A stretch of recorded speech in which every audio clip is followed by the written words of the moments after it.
Globbing and export commandor এই spoken টিউটোৰিয়েললৈ স্বাগতম এই টিউটোৰিয়েলটোত আমি শিকিম globbing export command এই টিউটোৰিয়েলটো অনুসৰণ কৰিবলৈ আপুনি লিনাক্স অপাৰেটিং সিস্টেমৰ সৈতে জ্ঞাত হ'ব লাগিব যদি নহয় তেন্তে সংগত টিউটোৰিয়েলৰ বাবে অনুগ্ৰহ কৰি দৰ্শিত ধৰণে আমাৰ ওয়েবসাইট পৰিদৰ্শন কৰক এই টিউটোৰিয়েলটোৰ বাবে মই ব্যৱহাৰ কৰিছো Ubuntu Linux 12.04 operating system আৰু GNU Bash Tangoran 4.1.10 অনুগ্ৰহ কৰি লক্ষ্য কৰক GNU Bash Tangoran 4 বা ততোধিক প্ৰয়োজন হয় এই টিউটোৰিয়েলটো অভ্যাসৰ বাবে আহক আমি গ্লোবিংৰ এটা পৰিচয়ৰে আৰম্ভ কৰো Bash এ কঢ়িওৱা ফাইল নেম বা পাথ নেম সম্প্ৰসাৰণকে গ্লোবিং হিচাপে জনা যায় গ্লোবিং এ ওয়াইল্ড কাৰ্ডছক চিহ্নিত আৰু সম্প্ৰসাৰিত কৰে ই লগতে উন্নত মানৰ ওয়াইল্ড কাৰ্ডছ ক্যাৰেক্টাৰ সমূহক ব্যাখ্যা কৰে যেনে এষ্টেৰিক্স আৰু প্ৰশ্নবোধক চিহ্ন আহক আমি এটো এটা উদাহৰণৰ সহায়েৰে বুজো আপোনাৰ কিবোৰ্ডত কন্ট্ৰোল অল্টাৰ আৰু টি কিজ একেলগে টিপি টাৰ্মিনেল উইন্ডো খুলক টাৰ্মিনেলত লিখক ls স্পেচ এষ্টেৰিক্স .sh এন্টাৰ টিপক ই বৰ্তমান ডাইৰেক্টৰীত .sh এক্সটেনশন থকা সকলো ফাইলসমূহ সমকক্ষতা কৰিব ইয়াত আমি দেখিছো যে সকলো sh ফাইলসমূহ তালিকাবদ্ধ হৈছে মই প্ৰম্পটটো খালি কৰিম এতিয়া লিখক ls space s asterisk .sh enter টিপক আমি দেখিছো যে s asterisk .sh এ s ক্যাৰেক্টাৰৰে আৰম্ভ হোৱা আৰু sh এক্সটেনশন হিচাপে থকা সকলো ফাইলসমূহ সমকক্ষতা কৰিছে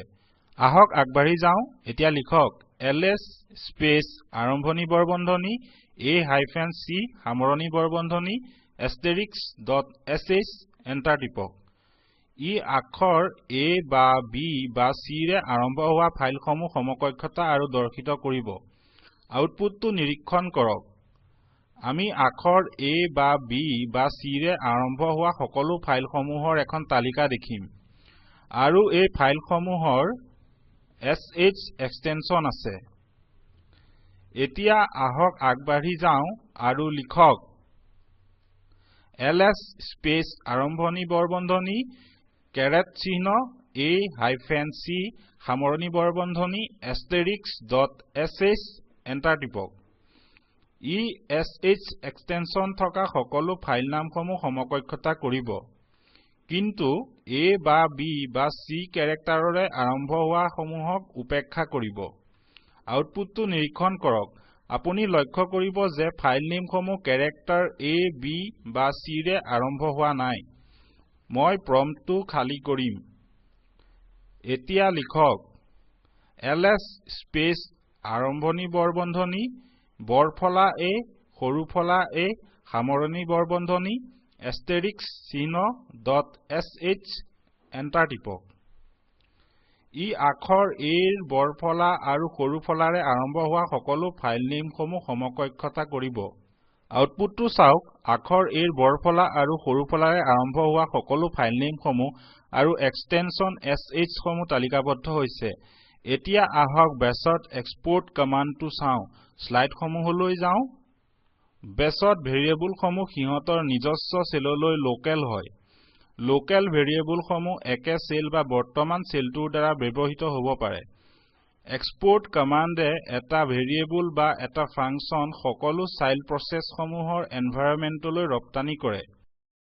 আপুনি লগতে এটা লোকেল ভেৰিয়েবলক এটা গ্লোবেল ভেৰিয়েবললৈ সলনি কৰিব পাৰে আমি এইটো এটা উদাহৰণৰ সৈতে বুজিবলৈ চেষ্টা কৰিম টাৰ্মিনেললৈ যাওক লিখক myvar সমান চিহ্ন lion এন্টাৰ টিপক এতিয়া লিখক echo স্পেচ ডলাৰ চিহ্ন myvar এন্টাৰ টিপক lion ছপা হৈছে এইটো ভেৰিয়েবল myvarলৈ নিৰ্ধাৰিত মান এতিয়া আহক এটা নতুন সেললৈ যাও এটা নতুন সেললৈ যাবলৈ আমি হয়তো এখন নতুন টাৰ্মিনেল খুলিব পাৰো বা লিখক /bin/bash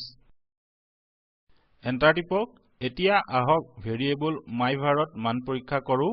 লিখক echo স্পেস ডলাৰ চিহ্ন myvar এণ্টাৰ টিপক এটা খালী শাৰী ছপা হৈছে ই বুজায় যে ভেৰিয়েবল myvar ত সংযুক্ত মানসমূহ এই সেলটোলৈ স্থানান্তৰিত নহল লগতে ভেৰিয়েবল myvar টো মাত্ৰ আগৰ সেলটোলৈহে লোকেল আৰু বৰ্তমান সেলটোলৈ নহয় আমি exit লিখিম আমাৰ আগৰ সেলটোলৈ ঘূৰি আহিবলৈ গতিকে ভেৰিয়েবল সমূহক গ্লোবেলি ঘোষণা কৰিবলৈ আমি export কমাণ্ডটো ব্যৱহাৰ কৰিব লাগিব আহক শিকো কেনেকৈ লিখক export স্পেস myvar সমান চিহ্ন